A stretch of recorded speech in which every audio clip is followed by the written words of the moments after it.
মুক্তিযোদ্ধাদের তালিকা, অবশ্যই মুক্তিযোদ্ধাদের তালিকার বিষয়ে আমরা সকলেই জানি, তবে আমি ভুয়া শব্দটি মুক্তিযোদ্ধাদের আগে আমি এটাকে মনে করি যে তাদের প্রতি অসম্মানজনক বিষয়, এটিকে বলতে হবে অমুক্তিযোদ্ধা।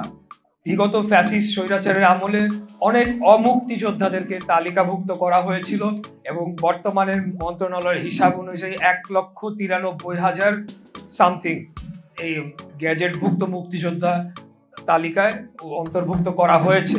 এই বিষয়ে আপনাদেরকে বলতে চাই, এই কাজটি জাতীয় মুক্তিযোদ্ধা কাউন্সিল অর্থাৎ জামুকা এই সংস্থাটি করে থাকে।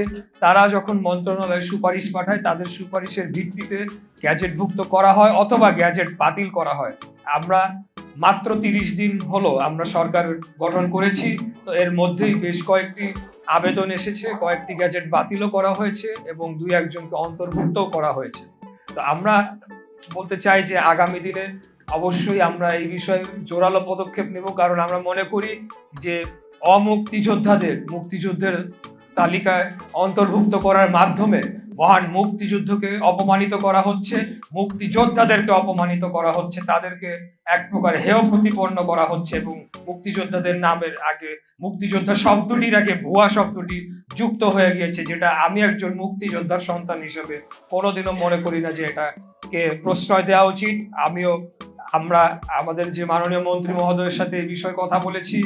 আমাদের মাননীয় প্রধানমন্ত্রী উনি নিজেও একজন মুক্তিযোদ্ধার শুধু সন্তান নয়, স্বাধীনতার ঘোষকের সন্তান। তাই আমরা এই বিষয়ে অবশ্যই সিরিয়াসলি আগামী দিনে কাজ করে যাব। আর আজকে অনেকগুলো বিষয়ে আপনাদের অভিযোগ উত্থাপন করেছেন, যেটা অবশ্যই আপনারা করবেন, অভিযোগ উত্থাপন করতেই হবে। কিন্তু আমি আপনাদেরকে একটা কথা মনে করিয়ে দিতে চাই যে সরকারটি কয়দিন হলো গঠন হয়েছে, আপনারা একটু ভেবে দেখেন তো। আমাদেরকে তো একটু সময় দিতে হবে। আমরা আন্তরিকভাবে কাজ করে যাচ্ছি, চেষ্টা করে যাচ্ছি।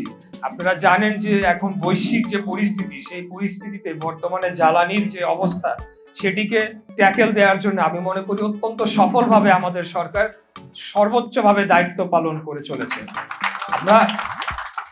যার কারণে এখন পর্যন্ত আমরা কিন্তু এই সংকটটি ভালোভাবে মোকাবেলা করতে পারছি। আমাদের